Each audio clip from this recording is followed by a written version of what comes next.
Do you want to see how to transform your kitchen with this little bag? Stay tuned and enjoy the video. All right, guys, so this is one of my favorite go-to finishes to create a granite. A granite has layers and layers of detail and interest, and you're going to be really shocked to see how we create it. All right, so what we're going to do, we're going to start off with, this is just MDF, and we have actually put a rock edge on this particular sample board because I love this finish with a rock edge. All right, so I already have one coat of our Stone Coat Countertop undercoating in white, and we're going to do a second coat, and we're going to get a little creative with our second coat. We're going to start adding detail, and we're going to start adding some interest by making our second coat a little different. All right, so I'm coming in with the white undercoating. Now, you can also do this with a latex paint, bare marquee paint. I really like that paint. It's very low in ammonia, so you don't have a lot of off-gassing. The advantage of using the undercoating as opposed to using a latex paint is I only have to wait 4 hours before I pour my epoxy when I use the undercoating. If I use a latex paint, bare in particular is our favorite, you need to wait a minimum of 24 hours because that off-gassing is necessary. If not, it'll cause some reactions with your epoxy. All right, so we're going to start off with the white. This is our second coat. So on our second coat, I'm really going to just randomly lay down our paint. Not worried about 100% coverage, just kind of get it on there. I'll do the same thing on the front, and I'll come around and do the front a little more detail, but I am going to go ahead and put some paint on there. All right, so I'm getting that down. And also, this step is going to be dependent on how much of that gray tone that you want. If you want a really white granite, very light granite, the next step that I'm going to do, you may not want to do it as thick or as much. All right, so I have a second layer of the paint. Now we're going to come in and I'm going to get a tiny bit of black paint, tiny bit, guys. This is very, very highly pigmented. All right, so you can see how little of the black I have. So I'm just trying to make a very soft gray with this. All right, so that's good. I just want it to be a little bit different. Now I'm going to come in here and I'm going to very randomly paint gray. I don't want 100% one color. You can see how it's really given me kind of a, I don't know, kind of almost like a little marbled look. And that's what I'm going for. And like I said, if you really want some contrast at this layer, then you would add a little bit more black. And I guess you know what, we can. Let's get one edge to be a little darker, all right? I'm gonna come right there. And I'm gonna get this edge to be a little darker. That way you guys can kind of see. And natural stone will actually have some areas that are darker. Might have got a little too much there, but we'll see.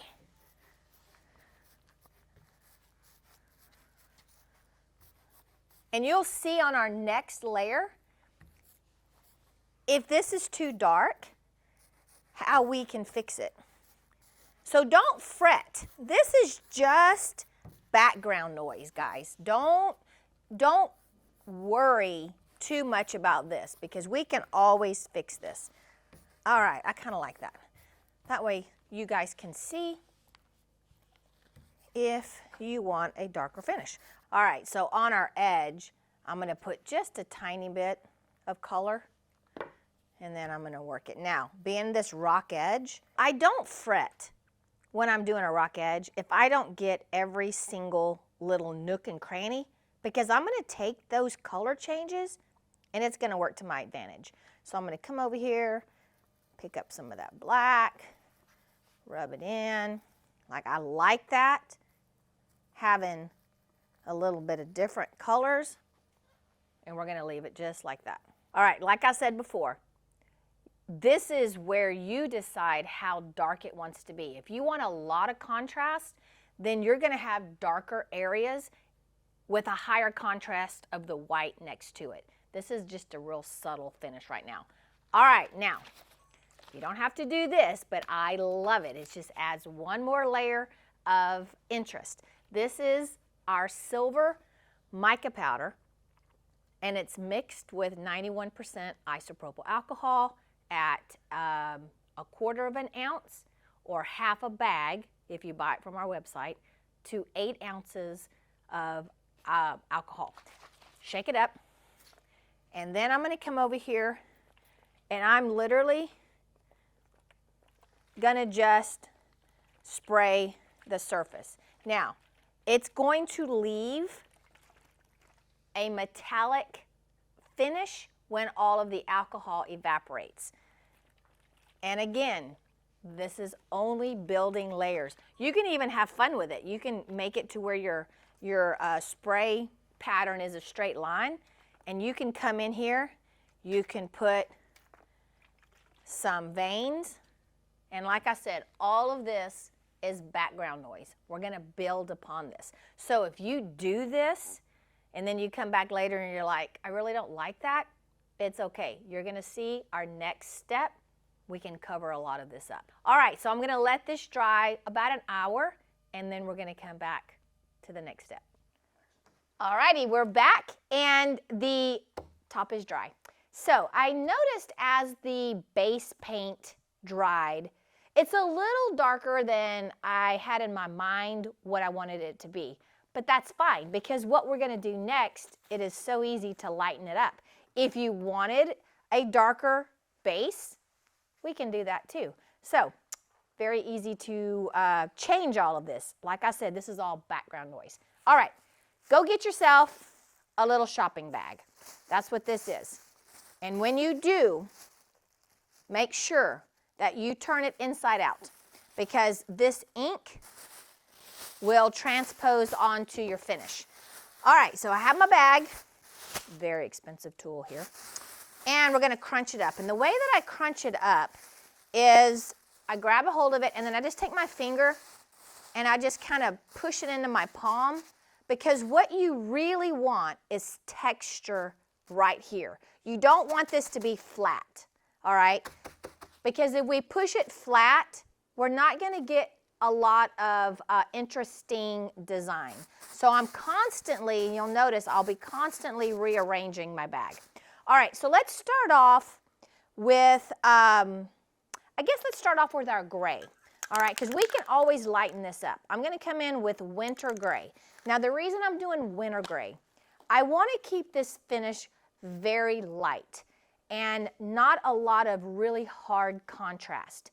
Now, if you want a granite that's got your grays to have a lot of hard contrast, then use some darker color spray paints, charcoal gray, dark gray, anything like that, and you'll have a little bit more contrast. But I'm gonna go light first, and we can always change it. That's the beauty of this finish, is that it's so easy to change. All right, another thing, when you're spraying, wear a mask. I'm in a very well-ventilated, large room, and I'm going to put my spray straight into the bag like this and not spray it from here. That's going to keep my fumes down. Plus, if I were doing this for a customer, not on camera, I would have a mask. All right, so we've got this. Literally, we're going to just start tapping. Now, it's going to get ugly before it gets pretty. So don't fall in love and don't fret over what this looks like. We're building layers and layers and layers of interest. Now, as I tap, you'll notice I'm kind of moving my hand and I'm constantly readjusting my bag so that I can get some really cool look.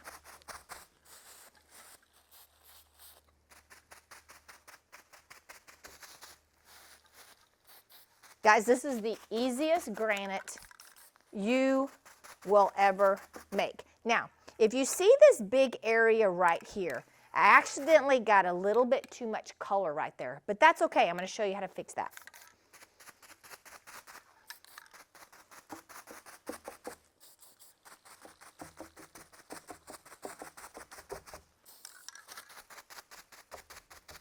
Continue to just build. Now, a lot of granites will actually have colors in just certain areas and then kind of bleed off into other colors. So if you want to bring in different color grays, you can do that as well. And I'll probably add a few highlights of another color here in just a minute.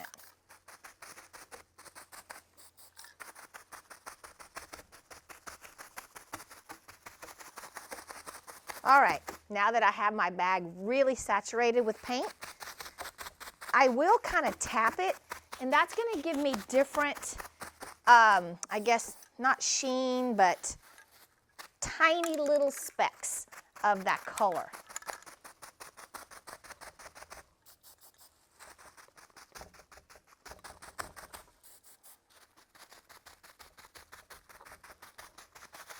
All right, I like that. I'm going to come around and do the front.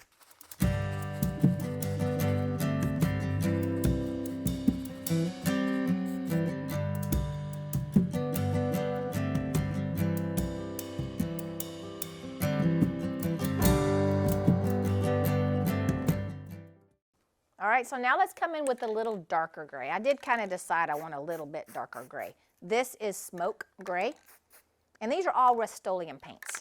All right, now with the darker gray, I'm going to be a little more selective, so I'm just going to kind of come in ever so often.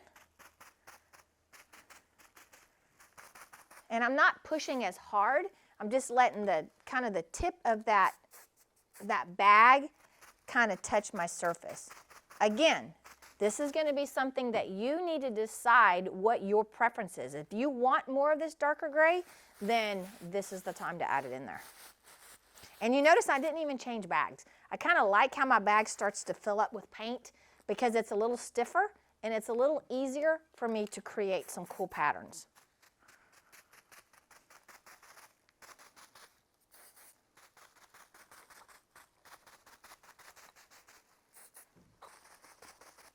You can create this granite look with any colors.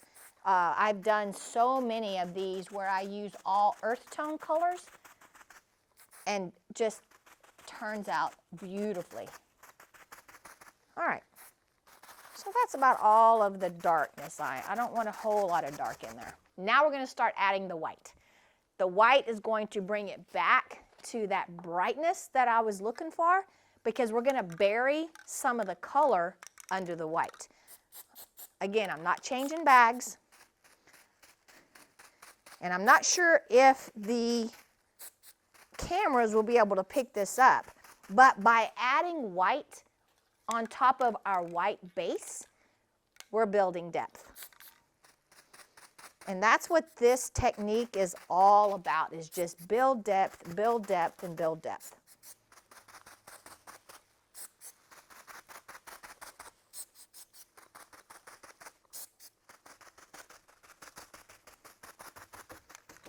All right, now as you see, as we start adding more color and we're building more depth, it's starting to look like little specks of granite. Remember the place where I told you I put too much color?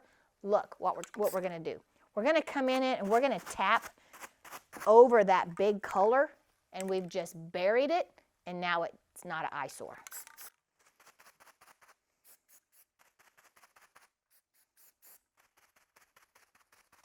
Anything that I think is too dark, I can just add a little more of that white and make it disappear.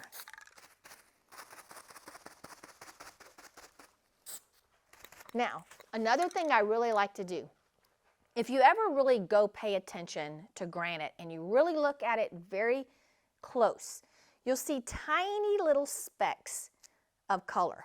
So what I do now to kind of bring in that realistic look is I take my spray paint and I go from very high and I barely squeeze the trigger ever so often, and I kind of go over that finish just to give a little bit of that realistic look.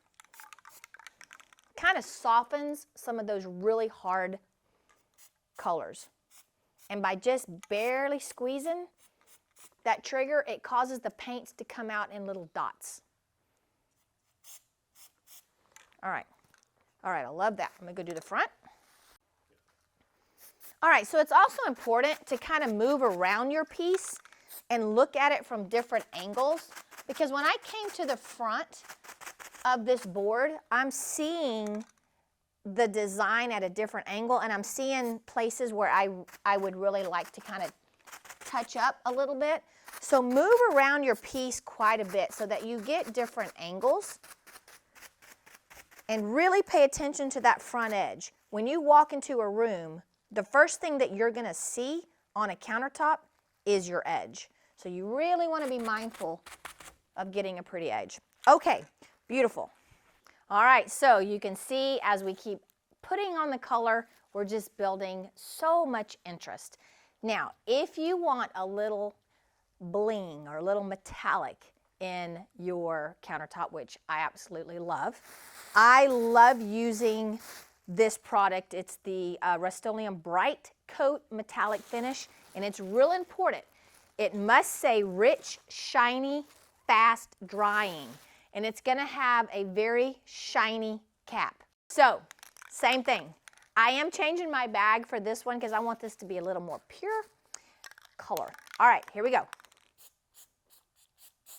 Tiny bit.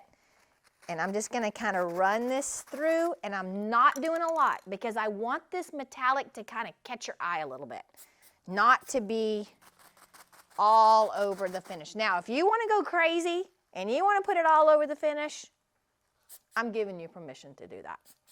It will look amazing. But I just want a little bit.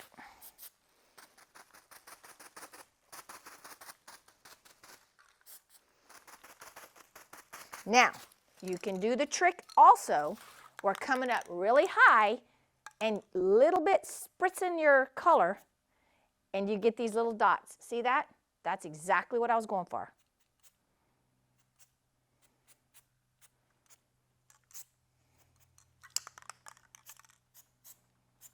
Love it. Perfect. Exactly what I wanted. Now, you can also, if you're really quick about it, you should do this in a paper cup. But if you're really, really fast, you could do it in a plastic cup. Because if you don't do it fast, it's going to eat a hole in your cup. Ask me how I know that. All right, so now I'm going to get a stick. And I'm going to tap. And it's going to give me some bigger drops. Now you can also use a toothbrush.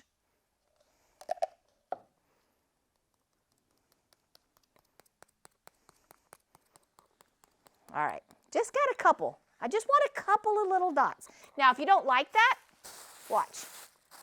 Tap it out, and you're good to go. If you don't like it, that's what's so good about this finish, is if you don't like something, and if I didn't like any of this metallic, I would go back over it with white or a few of my other colors, and I could bury it. So this is such a forgiving finish. That's why it's great for beginners if you're just getting started. All right, I'm going to put some on the front. All right, so like all the finishes that I do, I never know when to walk away, Rhonda, right? I need the t-shirt. So this, we could stop right here, go to the next step, which is add the epoxy. But I'm going to kind of go even a higher step. We're going to add a little more dimension, a little more bling. So I'm gonna come in here with our silver mica flakes, all right? And these are 1/4 inch mica flakes, so they're a little bit bigger. And because my paint is still tacky, I'm gonna just very lightly sprinkle them very randomly, okay? Because I don't want, again, I'm not trying to make this look like a piece of quartz. I just want it to catch the eye. Now, once I do stick them on there, kind of tap them down because my paint is still wet, and it's gonna kind of hold them on to the surface. Now, if you walk away and your surface becomes dry, and then all of a sudden you decide you want to add your flakes, get some clear spray paint, fog your top. Now you've got a wet surface again, and drizzle your flakes, and now they will stick, okay? That's a pro tip. So we're gonna add a couple more layers, and this is where I need your opinion. Everything's very light and airy and grays and whites. I'm gonna add a little bit of this Montana marble spray. We do sell it on our website. Now this is black. I'm gonna just do it in the corner, and I want you guys to let me know if you would add the black or stay away from the black, all right? So this is the fun stuff, y'all. So I'm just gonna put a little bit. All right, that's all I'm gonna do. Maybe, I don't know. But now I'm gonna come in with the white. I love this because it gives almost a very organic fracture lines or veins, if you will. So same thing. Now the white you really can't see a lot of, but if you're sitting here having dinner or working on your countertops and you start really looking, it's building that level of interest, which is so cool. I love it. All right, actually I think I'm gonna do one more little pass. All right, there we go. Oh, I love it. And last, you know what? I lied. I actually am gonna add a little bit more black. I do like the black on here. So let me know if you guys like it or not. Now I got a little bit too much, but that's okay. I'm gonna show you how to fix that. So if you get too much of that spray paint, of that paint, all you have to do is come back in with your bag. Now this is clear, so it's actually kind of dried already. So I'm gonna kind of tap it down there. Now, if I wanna kind of get rid of it all together, I can come back in with my white. And I can hide. Ooh, I kind of like that. Kind of burying it a little bit actually softens it up. Ooh, I like that. Okay. So, see guys, if you don't like something, you can just bury it. But I actually do kind of like a little bit of that black in there. Let me know in the comments below what you would do. Last thing, isopropyl alcohol mixed with silver mica powder. All right, we mix it at about 1/2 a bag, which is 1/4 ounce, to 8 ounces of alcohol. Set your sprayer so that when you barely pull the trigger, you get kind of a heavy drops. I don't want a fine mist. I actually want a heavy drop, kind of like we did when we did the first layer, when we first started painting this. This will give one more layer of kind of that metallic look. All right. Now I'm done. We'll let this dry, probably a good, I don't know, maybe 2 hours. And we'll come back and we'll put our epoxy. Okay, wait. One more thing. I always tell you guys, don't be scared. Move forward and be creative. Well, we're going to add one more layer of interest. This is the Montana marble spray as well, but it's silver. Amazing. So here we go. Oh my goodness. I love this stuff. All right, now we're done. Okay, so epoxy's mixed, and here we go. Now I'm gonna use my hand to spread this out as opposed to using a trowel, and the reason is I don't want to pull up these little flakes. Alrighty, so here we go. I love how the epoxy really does just make everything pop. Gives it so much depth. Looks really pretty. Now what's really important when you do your edges is that you take your hand and you push that epoxy down and up under the edge, because what that's going to do is help that epoxy as it flows to run and go all the way up underneath that edge and give you a really pretty finished edge. You don't want surface tension on those edges. All right, so we'll torch it a couple of times, get those air bubbles out.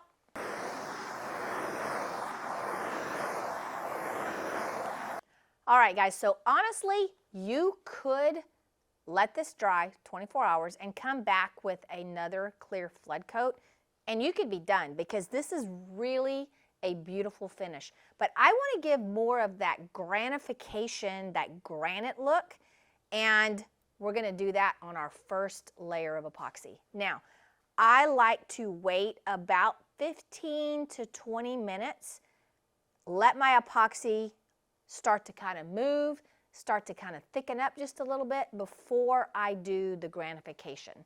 So as of right now, the epoxy's been on the surface, I don't know, maybe 20, 25 minutes.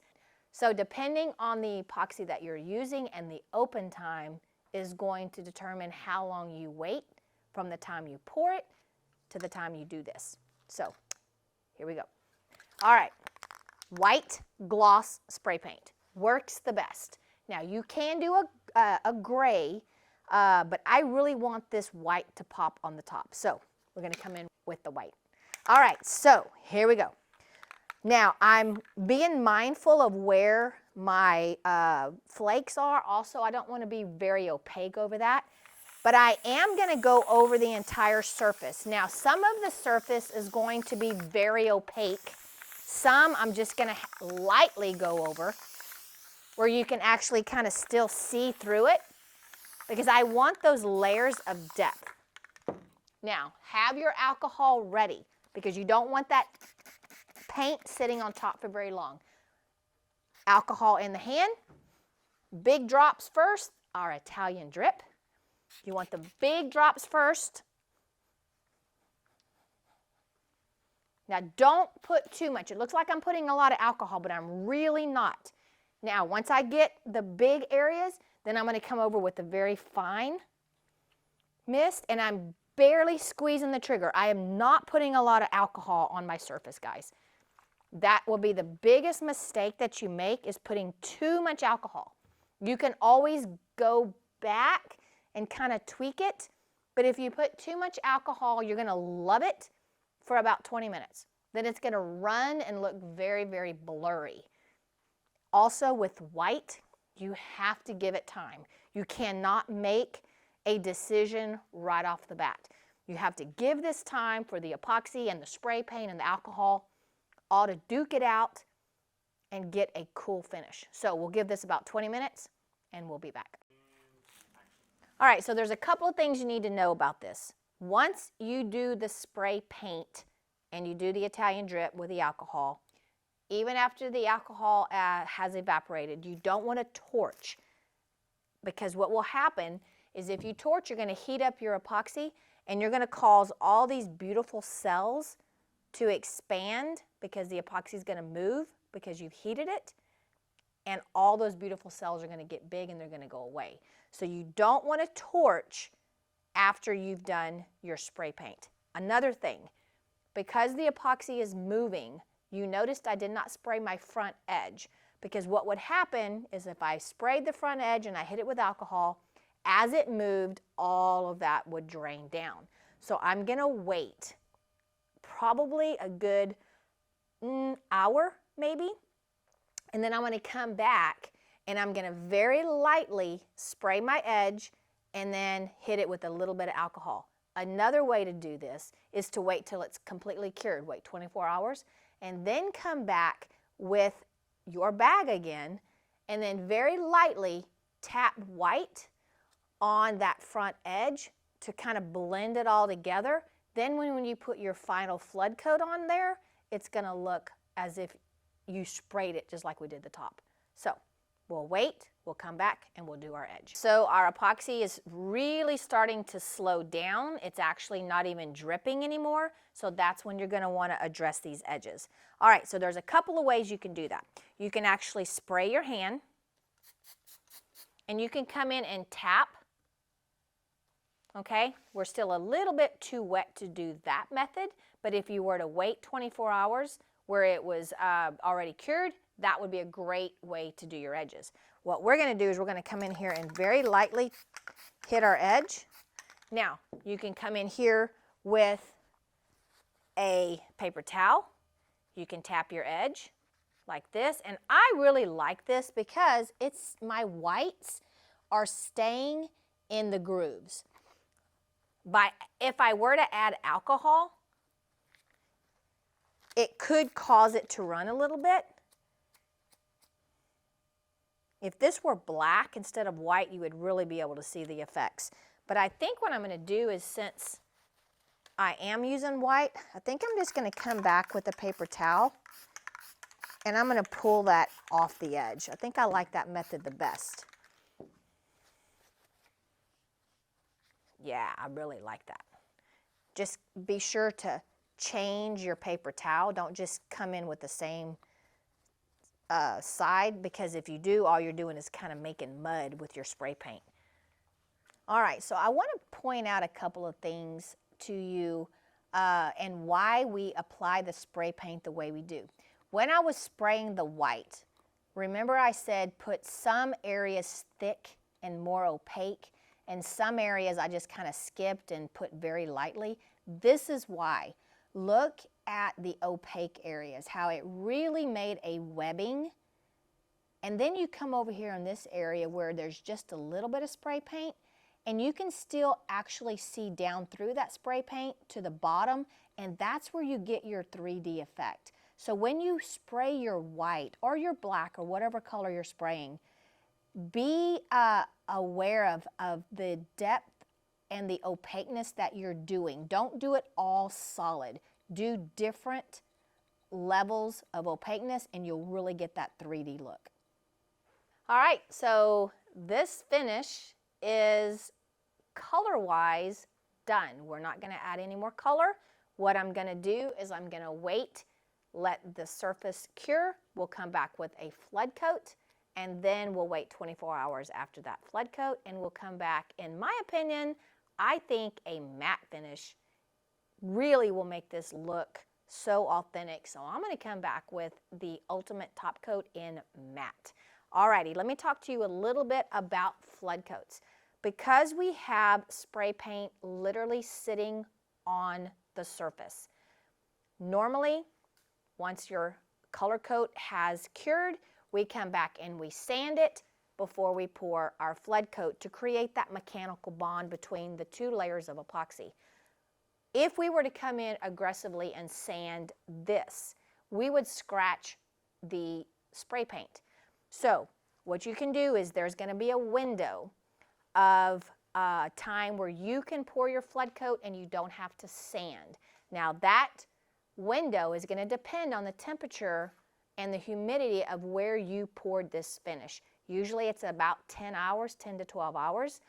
If you're in Florida in the middle of the summer, it could be as early as 6 hours. But what you're going to look for is that when you touch the surface, it's going to feel like tape. It's not going to be stringy.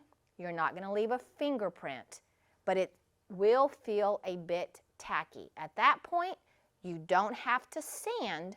You can go straight on the top with your last or your final flood coat, which is basically just clear epoxy. If you miss that window and it goes to a full cure after 24 hours and it's dry to the touch, you're going to have to do something to create a bonding. So you can very lightly, I would use probably a 320 grit, very lightly sand, hit it with a little bit of isopropyl alcohol, and then immediately go on with your clear flood coat. I've done both ways. I've not had any issues with either one. It's just so much easier to hit that window and pour while your top is just a little bit tacky. All right, guys, what do you think? Is this not absolutely gorgeous? Let me know in the comments below. What kind of cabinets would you put with this? Would you put white or would you put gray? Let me know. I think this is absolutely stunning, and it is so easy and so easy to recreate. All right, if you like these kind of videos and you want to see more of these, give me a thumbs up and subscribe to our channel, because we're going to blow this thing out of the water in 2023, and we need your help. And remember, don't be scared. Move forward, and let's all stay creative in 2023. See you next week.